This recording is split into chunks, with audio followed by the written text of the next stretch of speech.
This ESPN podcast is brought to you by Geico. 15 minutes could save you 15% or more on car insurance. Visit geico.com. The BS Report is a free-flowing conversation that occasionally touches on mature subjects. The BS Report. The BS Report with Bill Simmons. Welcome to the BS Report, a sunny Tuesday here in Southern California. Before we get to our guest, Chuck Klosterman, I wanted to mention we have all of our podcasts now have their own YouTube channel. It's the Grantland Video Podcast channel. Check that out. Sign up for it. Subscribe to it. Every podcast we do is now going to be on YouTube on its own channel, a little spinoff of the Grantland channel, courtesy of our friend Dave Jacoby, who runs everything for us. So you can now digest these podcasts in any way you want. iTunes, ESPN.com's Pod Center, or YouTube. One of those three. And also wanted to mention on Thursday we are doing a Grantland Live March Madness, like we did last year actually. Thursday, all day, me, Jalen Rose, Rembert Brown, Cousin Sal's going to stop by, Joe House, Michelle Beadle, a couple other people. They're all going to be stopping by. We're going to be coming on your computer screen on the Grantland channel on YouTube all day Thursday. You can watch the games with us. We're going to pop in and out. This worked really well last year and got ripped off by a couple TV channels. Don't think we didn't notice that. Anyway, check that out. Grantland Live March Madness. We'll be promoting it on Grantland.com. Check it out on the YouTube site. And now, without further ado, March Madness coming up. Couldn't resist calling this guy the biggest college basketball fan I know, or one of the top 100 biggest college basketball fans I know. Chuck Klosterman, what's happening? That's a pretty big gap. Yeah. 1 to 100. In one sense, I'm a one seed, and in one sense, I'm in the NIT. Yeah. Maybe not even in the NIT. Well, we haven't talked basketball on the podcast in a while, and I don't know how much you're watching. You just had a kid. Kids change habits. I don't know what are your habits right now? Are you watching?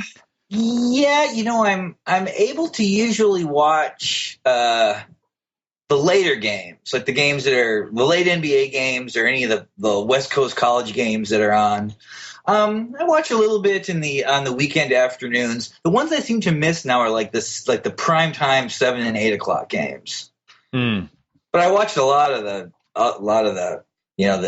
the conference tournaments. I actually at this point. This will be probably another thing you will find absolutely ridiculous, but I actually enjoy the conference tournaments a little bit more than the big tournament in some ways because there are so many super meaningful games. I mean, when you watch those mid-majors, man, the conference titles, that's the only chance they have to advance, obviously. Those games seem to almost have more intensity than most of the tournament. I agree. It's a really fun weekend of games, and Saturday is great.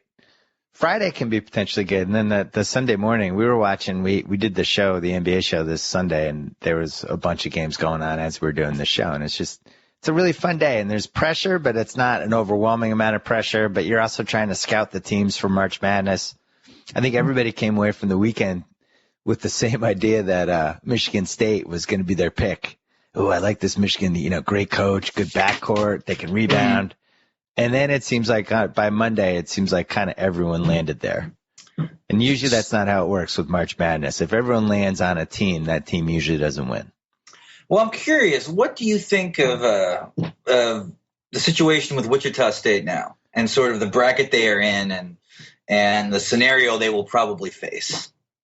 Well, it's a little like, what was that Boise State year when they went undefeated, but nobody knew if they were good or not? Mm-hmm. What was that couple, like 3 years ago? Are you talking in football? Yeah. Yeah, well, that the year they ended up being matched with another undefeated team, TCU, in a bowl game that then sort of nullified itself? Yes. Okay. But so the good thing about basketball is you have to play it out to the bitter end. So we're going to find out if they're good or not. Yeah, initially I thought it was very unfair.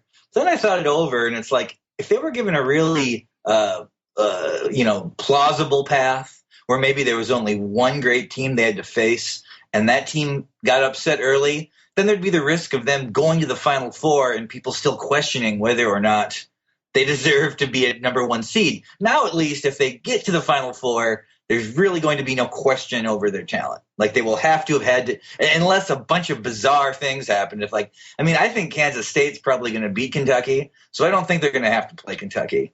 But they're certainly going to have to play Louisville. And Louisville is a 4 seed, certainly the best 4 seed in the tournament.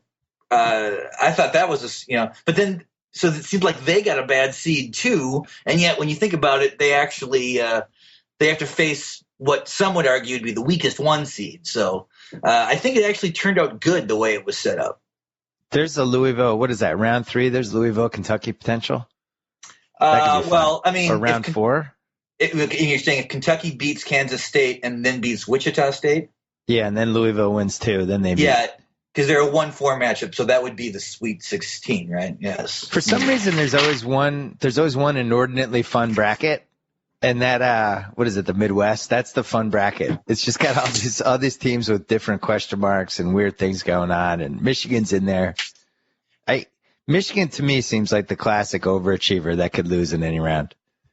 It's possible, and there's no chance McGarry's going to come back and play, right? Yeah, you never know with the backs. Duke's interesting because I've watched more college hoops than usual this year, especially because the Celtics are going to have a top 5 pick. Like to me, college basketball is the equivalent of the real world, with the NBA is the challenge. Like it's the feeder system to what I really care about. And Duke's plays Jabari a lot at center, which I guess they have to do out of necessity, but they don't have that, kind of semi-athletic 6'11" white guy they have every year who is like a highly regarded high school All-American who didn't totally pan out, but is still kind of competent anyway. They don't have that guy this year. It does seem like they use Parker the way like Magic Johnson was used at Michigan State, where he just sort of plays everywhere, and he's more physically imposing, I guess, than I realized. Although, I was watching in the ACC title against Virginia, and I kept watching it assuming Duke was the better team, but then obviously Virginia won. Now Virginia's got I think a very good scenario set up for them. It seems like, although I don't think they're going to come out of that region. You don't? I think Iowa State is going to come out of that region. So you don't? Isn't I thought Michigan State was in that region? Michigan State, I think, is the 4 seed out there. The consensus sleeper, Michigan State. Yeah, Michigan State's the 4 seed. Iowa State's the 3. Villanova's the 2. That was weird. Villanova doesn't have a lot of losses this year. I sort of lost track of them. I was surprised when I saw them, and they were ranked 5th at one point.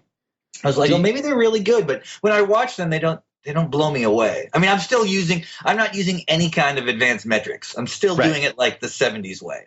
Like I'm the eye test. Yeah, the eye test. Yeah, and not even like almost like the casual eye test. Because sometimes I'll see a third of a game, and that's the main thing I will remember. But that's just sort of the way I do it now. I was really impressed by Arizona and Florida.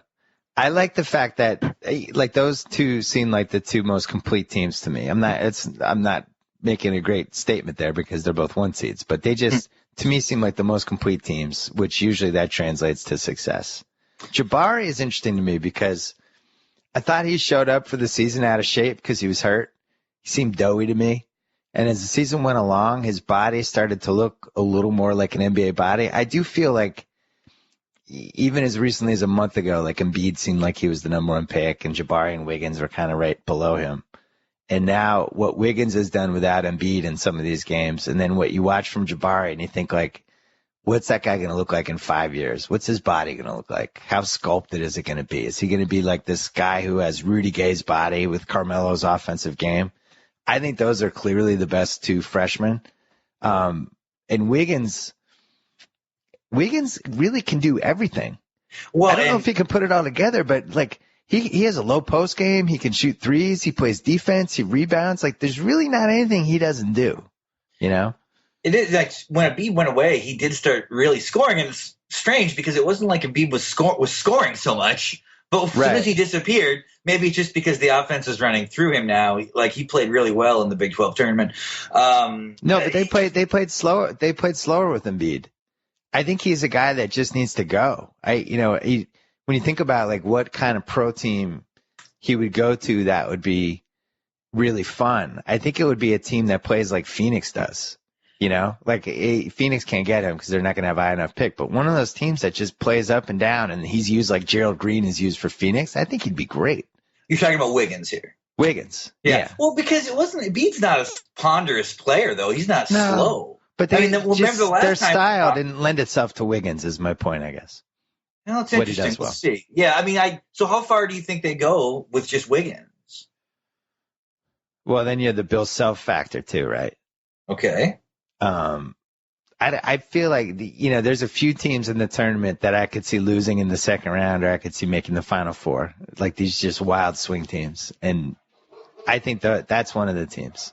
I think Syracuse in a way, it's a little bit of the Jedi mind trick, right? Where they were undefeated for a while. They were the big kahuna. Now they're in a free fall. But maybe that's not a bad thing. Now the expectations are lower for them. It always seems like in the tournament, people forget how hard it is to just play them once, you know? Well, it is because they just force everyone to take jump shots. It's the only way you can beat them is to make jump shots. So they I guess theoretically can be beaten by any team who shoots the ball well, but all the games are probably going to be close. Pitt's kind of like that too. Yeah. Did you watch much of Syracuse and Pitt in the ACC this year? Generally? Yeah, because I feel like I was a little bit surprised about how that sort of Big East style of play was a real problem, I felt, for the teams who were in the ACC originally. Like they had a really, like, Pitt made every team play their style essentially, and Syracuse up until the end was clearly the best team there. You know, I mean, I don't know what the diagnosis is now. I mean, I think with Syracuse is a 4, right, or are they 3? I can't remember. Yeah. It's one of the two. Yeah, they are. I'll find it at some point. They are. This is exciting radio. Yeah, well, here's 3. Here's something I missed this game. Did you see the UCLA Arizona game? I did not, because I already had my opinions on both of those teams, so I didn't feel like I needed to watch it. What are your opinions? I hear you gave the Arizona opinion. Yeah, I really like Arizona, and I just don't. Steve Alford, UCLA's too young. That to me is a team that could lose immediately. Steve Alford, by the way. How many years will he stay at UCLA? What does he do? What is he good at? Well, but he made Iowa good when he went there. He made New Mexico good when he went there. Oh yeah, he did. They always overperform early and underperform later. How many tournament games has he actually won though? Well, what usually happens is he wins 2 tournament games with the team no one thinks is going to do anything. And then when his team is really strong, I don't know, was it 2 years ago or last year? He had a really good team, and I think they got beat in the second round. So he seems to get more out of less talent and less out of more talent. He's one of those guys. He's coached for 19 years. He's made 8 tournaments, and he's won 5 tournament games. He's never been in a Final Four. And I'm guessing he's never been in a Final 8 either. Well, if he's only won 5 games, probably not. Yeah, that's Arizona. You know what's interesting about Arizona? Steve Kerr, who I was text for college basketball advice because he watches everything. Mm-hmm. And he's always like very, very, very realistic about Arizona. Huge fan of this Arizona team. Really, really likes them. Really, really feels confident about them, which I thought was interesting. And he's like one of those true alums that watches everything. Right after our kid was born, I was watching their game against California. I was at Cal, which Cal ended up winning. But I was impressed by the fact that, like, Arizona almost won that game, despite the fact that Cal played almost perfectly. Right. They didn't seem to miss any shots. They never turned the ball over. They were playing basically kind of at their apex level. That was just something I read. I was reading a story on Wichita State, and it's kind of an interesting theory. Tell me, what do you think of this theory? Okay. The guy was saying that, in college basketball, you play 30 games during the regular season. 20 games, you basically play at the level that is sort of reflects what your team is like. And then 5 games, you tend to play better than you are, and 5 games, you tend to play worse. And the way you sort of gauge a team's success, especially in the tournament, is what happens in the 5 games where they play worse than they are. The 5 games worse theory. Yeah, well, if you're gonna name it, I guess that would be the name. Yes. But I was thinking about this. It's sort of like, okay, so if I guess you have to sort of look at the 5 games you play better than yourself too, because let's say you're that early game between Syracuse and Duke. I sort of felt the one that went into all the overtimes. Yeah. Kind of felt Duke was playing a little better than they actually were. And Parker was out of the game, and they were still kind of playing lights out, and they still got beat. So that kind of tells me that even when they overachieve, they might be one tier below the really good teams. Yeah. But then when you look at the games where, Wichita, even in the games that they have played poorly, of course, competition is a question, but they seem to always win by 9 or 13 anyways. It's that seems to be what happens in their worst scenario. Louisville, when you look at who has beaten them, they're all sort of reputable teams. Like I don't know if Louisville has a bad loss. I don't think that they do. And they're like Syracuse in that tough team to play once. They know what they are. You kind of always have a feel for what you're going to get from them year to year, depending on who's on the team, which I think you could only say about a few coaches. I would have thought Wichita State was like all the way in the Chuck Klosterman wheelhouse. Oh, I'm real. I mean, it's definitely the team I'm rooting for the most. I think it's interesting too that so they went to the Final Four last year, and they're undefeated this year. That is not that different than Louisville winning the title last year and having 4 or 5 losses, and I think are very, like you say, Michigan State. I thought everyone's picking Louisville now as sort of their. Oh, did it switch? Well, I don't know, because it's basically it's fundamentally the same team as last year. Their best players back. Hancock's also back. They've kind of been playing lights out in their tournament. They have a coach who obviously knows what he's doing, and they're a 4 seed, which means that they're going to sort of be under the radar as much as you can be under the radar, I guess, being the defending champion. I thought they're kind of the hot pick the hot team to pick. Am I wrong about that?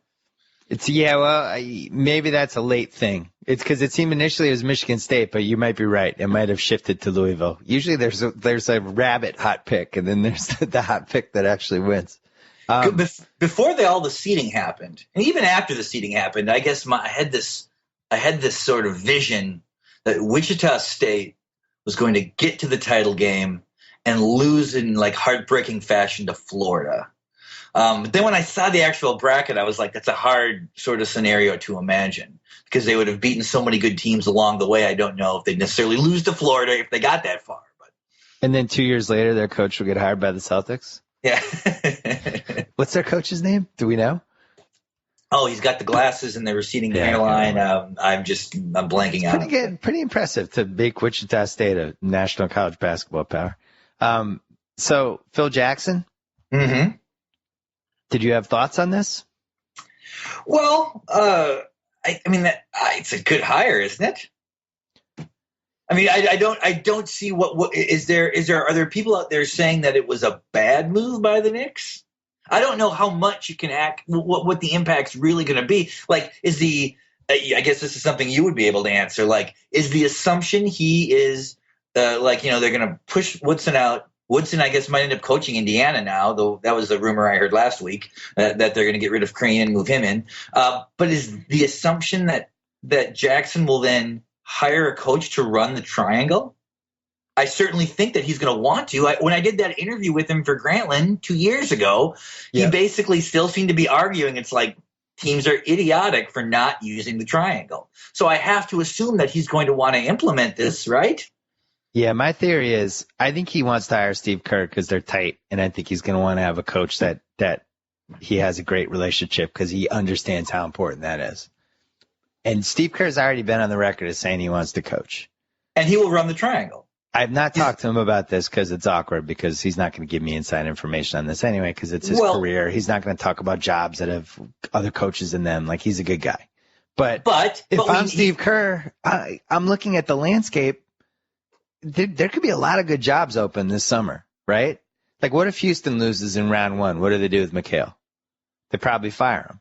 What if Oklahoma City loses in round 1 or round 2? What if they get shocked? That's it for Scotty Brooks. No, what if Mark Jackson doesn't make? Oh, you think Scotty Brooks stays? I think if Scotty Brooks loses in the first round, he gets fired, but not in the second round. That can happen. I mean, there's a lot of good teams over there. If Houston gets beat in the first round, yeah, McHale would probably lose his job. Mark Jackson has to make round 3 to keep his job, in my opinion, because I think that team is underachieved, and there's way too many rumblings coming out of that part of the state that they're not happy. Unless you know something I don't know or that no one else knows, I was under the impression that the belief was that Mark Jackson was doing a very good job there. And not this season. Where are they in the West now? Are they 6th? I think they're a 6th seed, but it's a lot of bad home losses, like a really frustrating style of play. Like it's weird. He overcoaches and he undercoaches. I really like Mark Jackson. I liked working with him when we did the TV game, and I think people within the media industry love him. And he's kind of gotten a free pass a little bit because that team, they built that team to win this season. They went all in on that Andre Iguodala trade, and this was a team that was supposed to contend for the title this season. They're not a contender. So I think at some point you got to look at somebody's going to be the fall guy for that, whether they end up trading David Lee or they get rid of Mark Jackson. If they lose in round 1, I think he's out. And I think Tom Thibodeau, I don't. But you say he'll get fired if he doesn't get to the 3rd round. Well, I think if they lost badly in round 2, I don't think that would be good for him either. All conjecture, all me reading the tea leaves, all me kind of listening to the little buzz that's going around the league. But I have a pretty good feel for this stuff. I just think that team needs to do well in the playoffs, or else they're going to go in a different direction. I think Tom Thibodeau in Chicago, even though he's under contract, he was so upset about that Luol Deng trade behind the scenes, as was the team, that, I don't know how that plays out. What if he decides after the year that he wants to go to another team and they have a chance to get a 1st-round pick for him? I think that he is in a really good situation for what he does, and he has the right talent for that. And with Derrick Rose still sort of an unknown quantity, and maybe he will come back entirely, I think it would be a mistake for him to leave.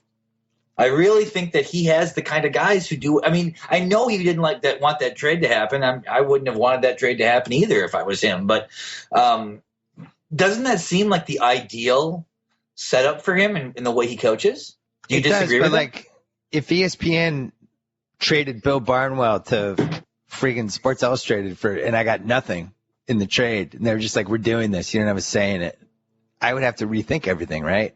If they traded one of my guys for nothing and made what I was doing worse, I'd have to reevaluate. Well, sort of. That's not a perfect comparison, though, because, I guess in this world trades don't happen, and his world trades do happen, right?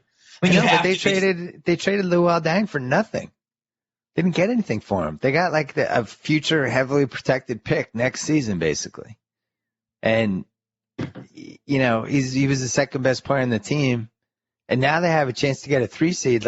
I think they have a chance against Indiana. If they play Indiana in round 2, I think they have a chance to beat them. I'm guessing Luol Deng would have helped.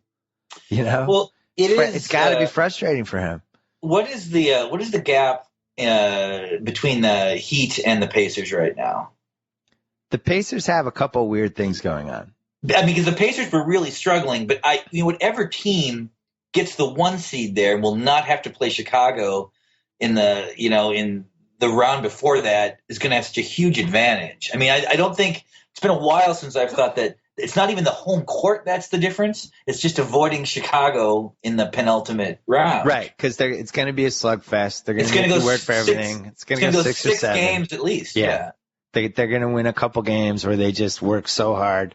With Indiana, it's a tough one for Indiana because that becomes a rock fight. And Indiana has those games where they don't score.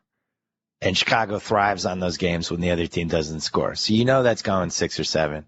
And Indiana has a couple weird things going on. Paul George hasn't really played that well in 2 months. It's almost like he started getting that, MVP buzz, and it just kind of changed his game a little bit. He hasn't shot well.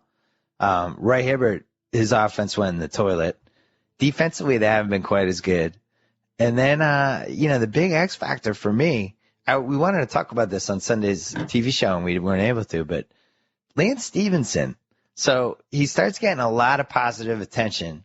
He's got a contract coming up, big contract extension possibly. Doesn't make the All-Star team. Usually when somebody doesn't make the All-Star team, it's like one of the best things that happened to him. It's like Goran Dragic. It's like, oh, that lit a fire under me. I'm going to show everybody. With Lance Stevenson, it kind of went the other way. Now he's trying like too hard. And when you watch them from game to game, he has almost too much control over what's happening with them. You know, he's like too big of a wild card. It's almost like a supporting actor who's getting the best lines in the movie and he shouldn't. You know, he's a supporting actor. That's the part that worries me. I feel like in a series, like let's say they're down 3-2 in a game 6 and they're down 4 points with 5 minutes to go. I really feel like Lance Stevenson will be like, guys, I got this. Get out of my way. You know, and there's like a little bit of that J.R. Smith element to it where he could shoot them out of a series, or he could shoot them out of a game, or start doing weird Lance Stevenson things. So that worries me too. And then on top of it, they brought in Bynum and Evan Turner, and Evan Turner's playing for new contract. Bynum's playing for new contract. You know me, I love chemistry. I'm worried. I worry that team peaked 2 months ago. Well, but I thought the Bynum pickup was real smart. That was it probably was. On paper, it was smart. Because if he gets picked up by Miami, that's something, just one more thing to worry about. What if he starts playing great? Now, if nothing else, you can just shelve him. At least take him out of the equation. But then you have unhappy Bynum. Yeah, you have unhappy Bynum sitting around being unhappy and going back and like building computers out of radios, or what's he like to do? Isn't that his thing? That he can he's like an electronics wizard. He can something like that. Yeah. Yeah. The Evan Turner thing. I thought Danny Granger was done, and I still think that, but I did underestimate. He was apparently a really big person behind the scenes for them. And if Turner's not going to play that much in the playoffs for them, then maybe it wasn't worth it to mess up their chemistry. But we'll see. Chicago has great chemistry right now. Miami is, you know, they're typical on-off switch. As soon as the playoffs roll around, they'll turn on the on switch and they'll be ready for everybody. I'm not worried about them. But what's interesting is in the West, I really think the Clippers have a chance. I can't believe I'm saying it, but I think they could beat anybody in a series. Well, I was definitely wrong about Griffin, man. I feel like I was on a podcast with you, and I was like, he's got all these problems, and he's overrated, and he's really been good this year. Yeah, I mean, he's my number 3 MVP. I think he's been outstanding. It'll be good. It'll be a fun little playoffs. This is going to be a nice little basketball stretch because there's actually some real star power in the March Madness. You know, there's guys I'm excited to watch, and there's teams I'm excited to watch, and that's usually not the case anymore. Usually these guys have already left college and gone to the pros. Hey, what did you think? I had something in my mailbag last week. Somebody had an idea about if you come in after your freshman year, you get a 5-year rookie contract in the NBA. But if you come in after your sophomore year, you get a 4-year contract as your rookie contract. So it's almost like because the real problem here is the second contract. That's why these guys come in. It's not about the money right away. It's about they're delaying that second contract by a year. So instead of getting $60 million in 2019, you get it in 2020, and guys don't want to wait a year. Yeah, I mean, I think that's certainly probably what the people around them are saying. I think it's I think it has more to do with just like, I want to start playing professionally. Like, I don't think that I'm not sure they're looking at it as sort of analytically as that, as like the length of their contracts and when can they get into the second contract. I think it would be, and many people have said this, that it would just be great if they didn't select guys until after their sophomore year. I think it would be good for the players. I think it would be good for the NBA. It would obviously be great for college. But it just doesn't seem like it's going to happen. I mean, the real problem is there's no players union right now. There hasn't been a players union for like 14 months. It was interesting. Last week, Jeff Schwartz, who's one of the biggest agents, wrote this piece on ESPN.com, basically calling this whole thing out. Like, what is going on? We haven't had anyone running the players union for 14 months, and the guy who just finished running it gave us one of the worst CBA deals in the history of professional sports. We need to fix this. And it doesn't seem like there's any urgency in the player side. And on top of that, there's no urgency from the NBA because the longer that it drags on where there's no players union guy, it's great for them because, it's status quo. They couldn't have come up with a better deal than the last one they did. But until there's not a new players union guy. Wasn't LeBron at one point going to step forward and do that? Well, Chris Paul did. It ended up being Chris Paul. And, Chris Paul doesn't have time to deal with the players union right now. He's trying to make the finals. That's 4 months delayed. He's got to sell all that insurance too. And he's got a twin brother to deal with, and he's got his 4.5-year-old son's Instagram account to deal with. He doesn't have time for the players union. I find those commercials really weird. Those Chris Paul commercials, in a very kind of uncomfortable way. You know what though? People notice them, and for whatever reason, they've resonated. Like at the Clipper games, Cliff Paul, there's like big people carry big Cliff Paul heads. Okay, but explain this to me. They're separated at birth, right? They're selected by two different families. Why are they both have the last name Paul? So he was adopted. They were adopted by different families who both had the same last name. Doesn't make any sense at all. Like, why don't they have them both be named Chris, but one gets a different last name? That's a mystery. It's not the biggest mystery in the world right now, but it's one of the mysteries. Yeah, that's right. I do kind of feel like we're avoiding talking about the thing that we actually want to talk about. But it's sort of uncomfortable because it's obviously a very serious situation, and we don't want to somehow indicate that we're into this for, like, gleeful reasons. Right. Yeah. You're talking about Flight 370. Yes. Which I'm confident in guessing that you've probably spent as much time on the internet the past week or so as I have. Googling things, reading stories. You conspiracies lure you in and they lure me in. And what sucks about this one, other than all the obvious reasons, is that, who knows what happened to all these people. Yes. I think this is one of those things like 10 years from now, we'll feel it'll be like anything else we talk about where you don't feel terrible about it as you're talking about it. In this case, you feel terrible, but at the same time, I'm online 4 times a day reading up what the latest. I've never, ever in my life seen a story like this. I can't remember anything close to it ever. Well, I mean, this, and I think part of what makes this such an astonishing deal is it so contradicts what we've sort of unconditionally been told by society over the last 15 years, which is that things just can't disappear anymore, that this can't happen, and that we're almost inundated with this idea that, it's a small world. That's, people love to say that, it's a small world. The world is getting smaller. But I was reading, today, what percentage of the ocean floor do you think we've explored? Oh, God, I would say one cajillionth of it. 6%. That's still not much. Of the actual ocean itself, we've explored less than 0.5%.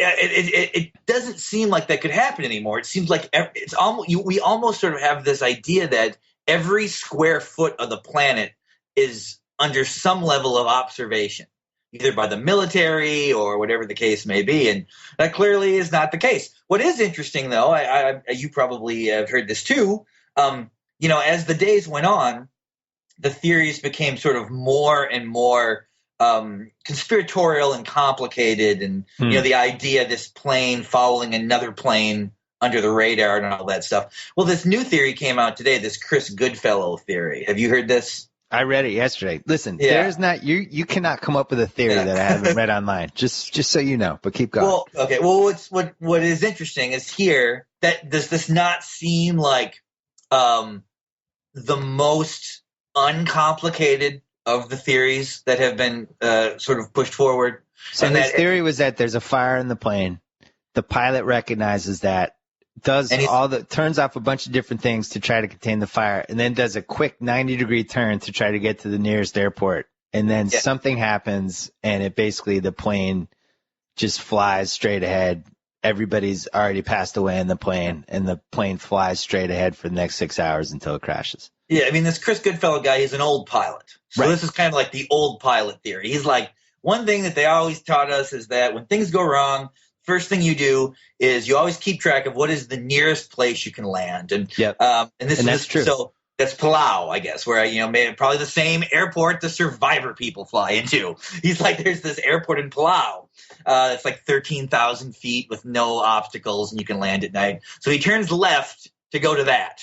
That's the first thing he does. Then, in order to deal with the fire, he turns off the electrical equipment, which could be the cause of the fire. That's why the transponder is off.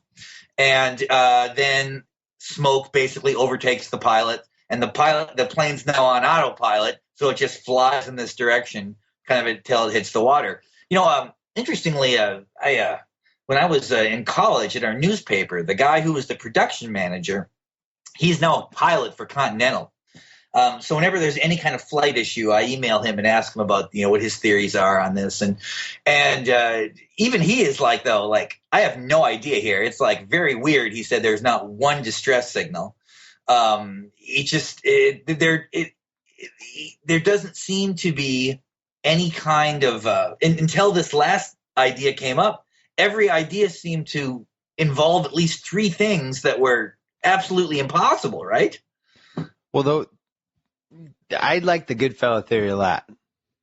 The one thing that it didn't cover, which seems like it's been coming out in the news reports over the last couple of days, is that the pilots pre-programmed this route into the computer, which is apparently like a 7 or an 8-step process, and the plane was following that route, which makes you think, like, let's say there's a major accident on the plane. Would they have had the time or the wherewithal to pre-program this new route into the system? Yeah, hold on. I think I have an answer to that. I mean, maybe they did, but I don't know. I have no idea how complicated it is. Here's what my friend, the pilot, told me. He said, the airplane has 2 routes loaded, one active and the other not. Our airline, I guess it's Continental or whatever, keeps emergency diversion loaded in the second route so it can be copied and pasted into the active route immediately. So if there is a second route, it may have been like the emergency route that they keep. I don't know. There's a template almost, like we're following path A. If things go wrong, we immediately move path B in there. So that's possible, right? Well, let's talk about what we actually know, because I think that part's important too. So we know that the plane took this 90-degree left turn. We know that it did it right after it passed these cell towers, but before it was about to hit these other kind of checkpoints that would have allowed people to track the plane. We know that it kept flying in some form because it kept sending out those little pings basically for 6 hours later. Now, what's interesting is, like, 2 days, I just assumed, like everybody else, that this was just a catastrophe in the air. They were going to find the plane. But then somebody on my Facebook page, like 3 days later, posted this whole conspiracy thing. And one of the things was about how the family members and friends of people on the plane were calling their phones, and the phones were ringing. And they weren't just going like straight to voicemail or whatever would happen to your phone if you were, if the plane exploded or whatever, or went in the water or whatever. Mm-hmm. And they were saying, these people, this is weird. Why are the phones ringing? The people are alive. And now I don't know if that's true, just like we don't know if it's true that the plane went 45,000 feet, just like we don't know if the report's true that it went 5,000 feet. There's all this stuff, and we don't know what's true and what's not true. And I think we learned from what happened a couple days after the Boston Marathon bombing is just because you read something online doesn't mean it's true. Yeah, but well, okay. So clearly the plane kept flying.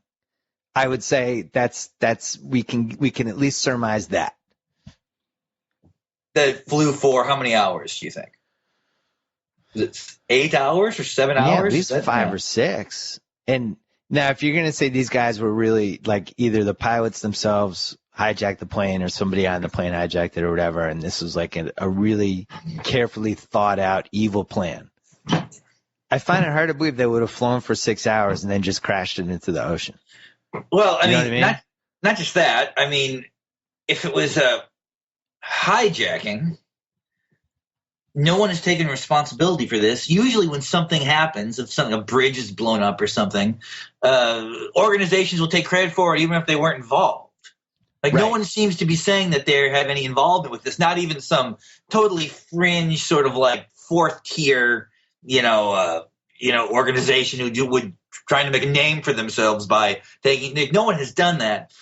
Yeah, that part's really strange to me because Also, that's the best part for saying that it's not hijacked, that nobody has taken credit for this in a week and a half. Well, and also okay, so is the belief that if it was a hijacking, that people want to steal this plane to then like weaponize it and use it as a is that what the thinking is, that people want to because it's hard to find. I mean, I know you can't go by motive necessarily, but like it's hard to find for the motive behind what these decisions would be outside of an accident. I mean, like there was the idea of like suicide by plane, like that the pilots were depressed or something, and but even so, there's two of them, right? That doesn't seem reasonable to me.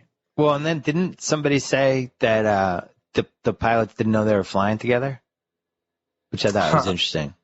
I saw that on one of the channels. I may or not be watching CNN a lot to see what they talk about. It's funny, they bring these retired pilots on. These guys have to be available, right? Like they're just kind of sitting around. They have these guys that are good on TV.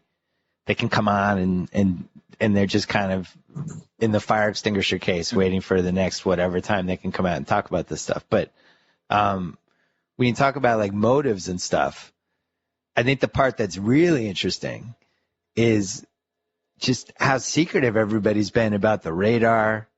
The more you look at it, it just seems like it's more likely that something really funky is going on here than just there's a fire in the plane, the guy turned it left, and then it became a ghost plane. Oh, because of I don't know if that's. Well, it's more likely to me. I'm not saying it's more likely to you, but I just look at this and it's like there's so many variables that point to something fishy going on here. And I do feel like you read the stories and it does feel like they're covering up stuff. I don't feel like they've been transparent at all. Well, yeah, that's absolutely true. I mean, or if not necessarily lacking in transparency, just bad at communication. Like the information we're getting from Malaysia doesn't seem very good. And no one seems to trust the ongoing investigation at all. Yeah, I mean, at all.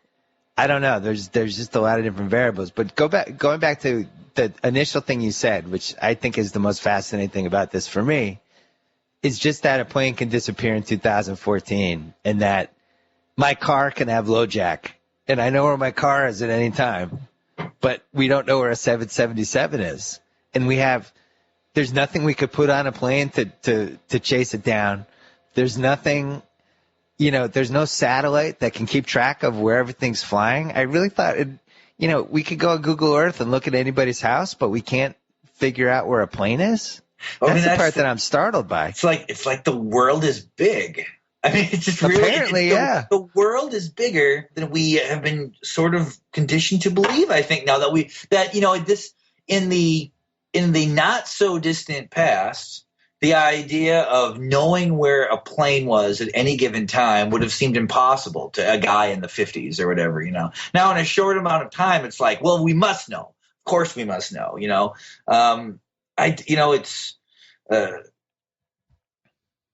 What's the most outlandish theory you have come across? I'm curious, what's the most fringe theory?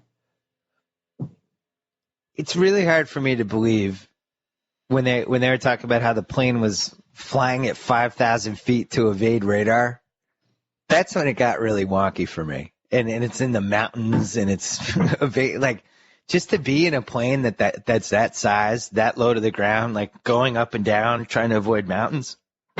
I just, first of all, I find that hard to believe nobody saw it. Second of all, I think it's impossible to fly that way. The craziest one is the one about that it caught on the tail of another plane and then followed it in, and if it's on the radar, it's one blip, even though it was one plane chasing the other plane. That's absurd. Like, first of all, how would they even know that another plane was going to go by? And then you're going to steer the plane so that, what is this, like Top Gun? Well, I mean, that's definitely the greatest conspiracy theory. That would make it the most precise, more organized thing. That they knew the routes of other planes and were able to sort of like basically draft on a more obvious plane. But wouldn't it be more realistic though to say you take some island that's in the middle of nowhere in the Indian Ocean. Nobody even knows it's there. It's like Tom Hanks and Castaway. Like 5 years, nobody will even come within a million miles of it. And you build like a little makeshift runway on that island, which wouldn't take that long, right? And then that plane, the coordinates go right to the island. And then it lands on the island. But my question is, why? What are you trying to accomplish? Nobody's taking credit for this yet. Exactly. Know? Who would be the perpetrators of this crime? And what are they gaining? I mean, well, they would have access to an airliner, I guess. Another thing that my pilot I feel bad. Do you feel bad for the pilots? Because I feel like we should have learned our lesson from the marathon when that one kid got blamed for being the bomber for 6 hours on Reddit and everything, and then it turned out not to be the kid. That, obviously you're going to have scrutiny, and if you were with your friends or whatever and you're talking about possible theories, it's one thing, but it feels like the pilot is just being dissected left and right. And, there's really, because he wore a Democracy is Dead t-shirt, that means he hijacked a plane? Seems fishy to me. I agree. It seems like I just wish that's the part of the internet. I know the internet reflects what our conversations are, but it's just a bummer. Like let's say that guy had nothing to do with it and he was just trying to save the plane. There was a fire, We don't know. The bottom line is if the plane got hijacked, it could have been anybody in the plane who did it, They could have come in, like whatever. It seems mildly unrealistic that it wouldn't have been one of the two pilots, but who knows? There might have been somebody on there. Did you see Courtney Love weighed in on this? I did. That's when I always had that Tyson Zone joke in my columns about when things become you'll just believe anything. I think when she got involved, that's when all bets were off with the story. Well, it's also okay. Oh, it's always interesting when something like that happens because you think to yourself, so that's what kind of Courtney Love is doing too. She's just sitting on the internet reading about this case. It's like actually doing the same thing we were doing. Could you say that, in the modern internet era, this has been the most interesting JFK assassination type story that's happened? It certainly has generated the most theories and what ifs and weird essays and angles and photos, and I can't remember another story like this. Oh, no, I mean, it's the most mysterious event no question. that I can remember in a very, very long time. I mean, I just, when we were young, of course, it was always the Bermuda Triangle. That was you'd watch an episode of In Search of, and they'd talk about the Bermuda Triangle and all the planes that disappeared there. But that was at a time when the idea of a plane disappearing did not seem shocking, right? Like a small plane flying, around Bermuda disappears. That happens. I mean, this is a big plane in a modern age. It's so crazy. I'm trying to think. Has there been a weirder thing that's happened since we've been alive? Is this the single weirdest thing that's happened? The single weirdest thing happened. Okay, so let's run through the decades. Okay, what was the weirdest thing that happened in the 70s? That would probably have been. I was going to say Patty Hearst disappearing. That was pretty weird, especially since she got Stockholm syndrome. That's a pretty good one. That's a pretty weird event because I think that was the dawn of the idea of like sort of real brainwashing. Okay, so then the strangest thing that happened in the 80s would have been. I would say Hinckley shooting Ronald Reagan. Well, or just Hinckley. But that was explainable. He was a nutbag, and we figured out what happened in like 10 hours. I would say, or maybe sort of associated with that, the idea of two major assassination attempts, one successful and one failing, that were partially motivated by the same novel. The fact that Lenin and Reagan's shooters had both a relationship to Catcher in the Rye is pretty crazy. That was pretty crazy because I think that's the Salinger documentary that I know it got roundly criticized for some reason. I when I watched it, did you see that? Did you watch it at all? I don't know. I did not see it. Okay, I would suggest watching it simply because J.D. Salinger, if nothing else, had to have led the most interesting life of anybody in the 20th century.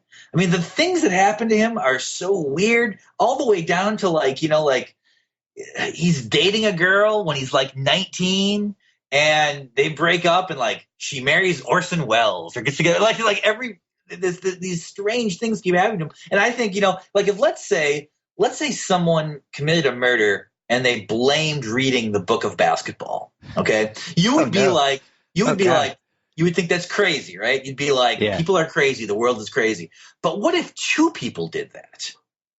That's an exponentially different experience then. So maybe that's one of the weirdest things I think. Well, I guess maybe weirdest isn't the right word. I guess maybe the better word is just the unsolved mystery. I mean, the JFK's assassination, which you, me, and Chris Connolly did a giant podcast about a few months ago, was the greatest unsolved mystery, I think, of the last 50 years. And now this might be, if we never find out what happened in this plane, I think this would be the great unsolved mystery of the next 50 years. Although a plane disappearing in 2014, just disappearing. Yeah. Although to me that there's one difference though. If we still don't know what happened 10 days from now, if it's 20 days, then it's in the ocean, obviously. Right? I mean, if it's every day we don't have an answer to this increases the likelihood that it just crashed into the ocean. Yeah, you're probably right. So you're saying like 25 years from now, it'll just be it'll be in this mix of weird plane things that we talk about.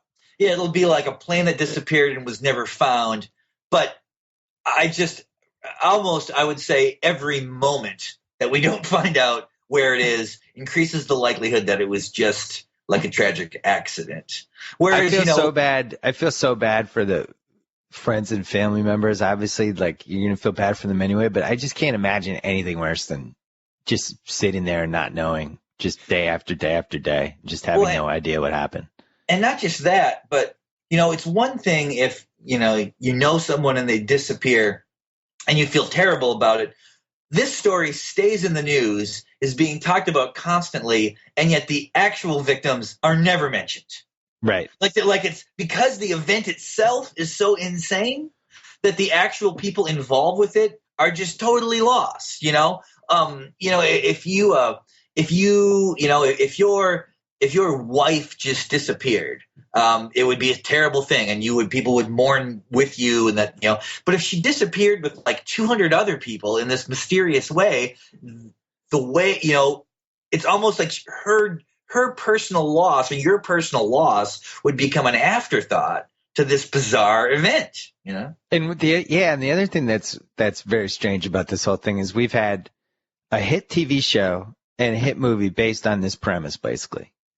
This plane vanishes. Nobody knows what happens to it. Everybody assumes it crashed. Mm-hmm. But then the people come back and they show up and they reintegrate themselves into society again with people who had mourned them. And this is actually the premise of that new ABC show Resurrection too. I don't know. I don't know what to think. I mean, even somebody was saying, could they have parked three of those giant, not battleships. What do you call those things that they land on? An aircraft carrier? Yeah, 3 aircraft carriers. Could you parked like 4 of them in a row and had the plane land on that? Well, but when you land a plane on an aircraft carrier, a small plane, like a fighter plane, they have those cables and the pilot has to hit the ball and that, Right. I don't think you can do that with it. I don't think you can do that with 777, right? Because that was another weird theory people put. I also don't think that aircraft carriers have a runway that runs the length of the vessel, does it? I mean, I don't know. I'm not in the Navy. But if you slowed the plane down to a certain miles an hour, maybe. I think that it's more realistic that if this was a really carefully planned out thing, that they found some weird island and just built some makeshift runway on it. But again, why? And why not take credit for it? I think my personal theory is it's some modification of that guy Goodfellas theory where something terrible is happening on the plane. The guy tried to do everything he could to get to the airport in time, and then something happened and it just went along for 6 hours. I guess if I was ranking the likelihood of my suspicions, Main thing I suspect is that something just went wrong. It's totally an accident. The pilots attempted to salvage this flight and failed. Second option is that it was an attempted hijacking that failed and that they are also in the ocean. The third possibility is that this was some kind of conspiracy and the plane still exists. Like I can't, I don't know. I'm wondering, I'm sure after we do this podcast, you're going to get a ton of people tweeting at you. I'm wondering what percentage of them will actually be arguing that they think the plane is out there. This, in fact, is a good test. If you believe the plane did not crash in the ocean, tweet at Bill Simmons. I'm not going to look. But, we left out the part about the guy having the flight simulator in his house, one of the pilots. I don't know. The guy had his own flight simulator that he built in his house, and he used to have his friends come over and they would simulate flying. And I didn't know if that was weird or not. Some people seem to think that was a little weird, because then he could go in his house and simulate all of these potential type of flying experiences. I personally. Was the guy a pilot? Was the guy a pilot? Yeah, the older pilot. One of the two pilots. The older pilot had this. Well, that doesn't seem. To me, that seems like someone who's really into his job. Yeah, you'd think, right? Yeah. I mean, because guys who fly planes, they love it. Like a pilot will sit at the airport and just watch planes take off and land like a 4-year-old. Like they tend to be so captivated. And I'm kind of stereotyping all pilots now, right. But they really love flight. I mean, like their relationship to flying is like Isaiah Thomas's relationship to basketball. It's like this passionate love affair that burns and drives them, Well, if the plane was getting hijacked, what the passengers, somebody probably would have texted or called. Somebody on that plane texts or calls somebody at some point.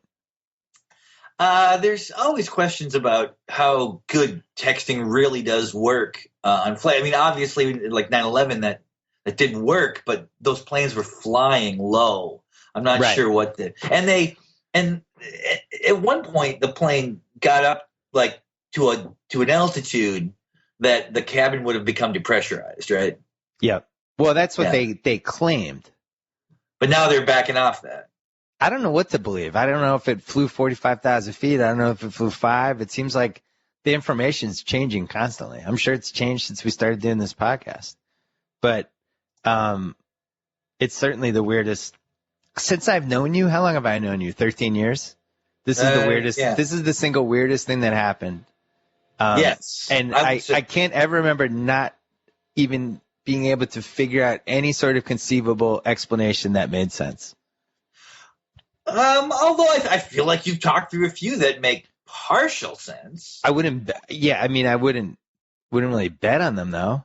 I mean, I don't feel like there's one that you could say, well, that's probably what happened. I mean, if I had to say, if I had to stick with one, I would say that there was a huge accident on the plane and it ended up flying for 6 hours and they were looking in the wrong place and it crashed in the Indian Ocean and they didn't know it in time. And don't they say like after 7 or 8 days, there's going to be no sign of it, right? The Indian Ocean's 10,000 feet deep.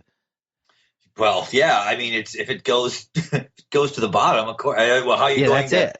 They'll never know and they'll never find it. So I think you're right in that if we hit like the 20-day mark and there's no sign of this plane, then I think it'll be a little bit, it'll be a little bit unsolved mystery, but mostly we'll all kind of guess that it was at the bottom of the ocean. But I still think Malaysia's holding out information and all these different countries. I don't think they want to give up the radar technology. Also, I suppose that might be part of it. And I think that it's probably difficult for the airline industry to admit that, like, when you fly across the ocean, we don't really know where you might be. Like I think it makes people less confident. That the idea that sort of that when you're on a commercial flight, you're safe. People know where you are. The plane has to have just a disaster, to go down. But even if it goes down, people will know that it happened. It's just so weird that no one knows. It makes me more nervous to fly. I always felt like I thought in 2014 I was in better hands. And now it's like, so I could be on a plane and it could just disappear and nobody would ever know. I just can't get over that one part. I just feel like all the satellites we have in the air, all the things we can do with technology, all the things Google does every day, and we could lose a plane is just perplexing to me. So interesting thing you say, though. So if you were to die in a plane crash, to you it would be worse if no one knew where?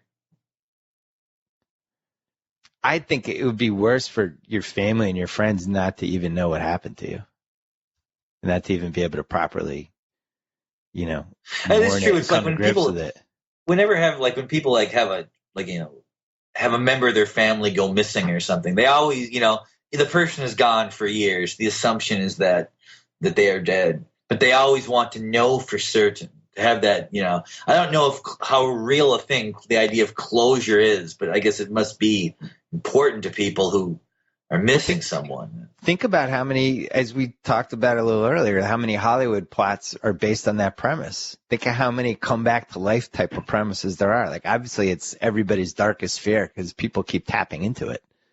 But wow, this podcast got really morbid.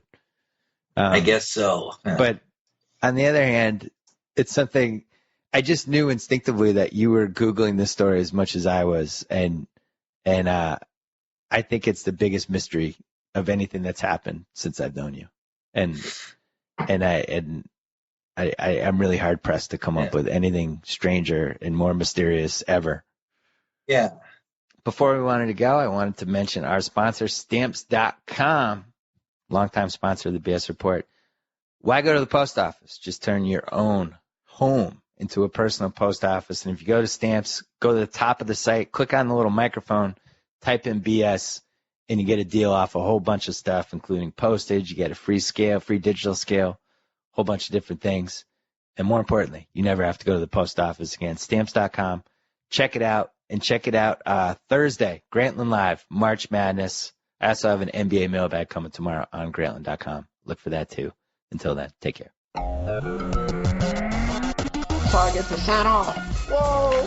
Thank you for downloading the BS Report with Bill Simmons. Too much fun. Check out more podcasts at the iTunes Music Store or at Pod Center at ESPNRadio.com. Peace out. Geico presents Strange Savings Stories. Astronomers detected an interstellar transmission. It stated, Geico, 15 minutes could save you 15% or more. The implications were staggering. Was the cosmos telling us we could all save hundreds on car insurance with Geico? Or did their radar merely pick up a signal from the nearby Rufus and Clyde's morning show? We may never know. Geico. 15 minutes could save you 15% or more on car insurance.